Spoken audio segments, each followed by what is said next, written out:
কাঁচা আমের রসগোল্লা যে এত টেস্টি হয় সেটা আমি নিজেও জানতাম না। আর বানানো তো ভীষণ সহজ। এর জন্য প্রথমে আমি 1 বাটি চিনি 2 বাটি জল দিয়ে এটাকে ফুটতে দিচ্ছি। এবার কিন্তু একটা কাঁচা আম নিয়েছি, ভালো করে ধুয়ে ছুলে এরকম লম্বা করে টুকরো করে নিচ্ছি। এখন টুকরো করে রাখা আমগুলো দিয়ে দিচ্ছি ফুটন্ত শিরার মধ্যে সেদ্ধ হওয়ার জন্য। এবারে আমি এখানে নিয়েছি 100 গ্রাম ছানাটাকে খুব ভালো করে হাতের তালু দিয়ে কিন্তু ডোলে ডোলে অনেকক্ষণ ধরে মেখে নিতে হবে।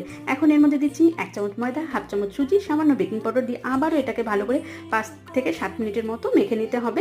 তারপর কিন্তু গোল গোল লেচি কেটে নিচ্ছি। তো লেচিগুলো রেডি হয়ে গেছে। এবারে কিন্তু ফুটন্ত শিরার থেকে যে আমগুলো সেদ্ধ হয়ে গেছে এই আমগুলো হালকা করে তুলে নিতে হবে।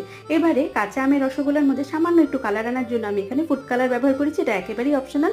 এবারে কিন্তু বলগুলোর মধ্যে দিয়ে ঢাকনা দিয়ে কিন্তু 15 থেকে 20 মিনিট কিন্তু রান্না করে নিতে হবে। তো 20 মিনিট পর ফিরে এসেছি, দেখো আমার রসগোল্লাগুলো ফুলেও গেছে, অনেকটা রসালো, খেতেও কিন্তু ততটাই টেস্টি। তোমরাও বানিয়ে খেও। ভিডিওটা ভালো লাগলে লাইক শেয়ার সাবস্ক্রাইব করে আমার পাশে থাকার অনুরোধ রইল।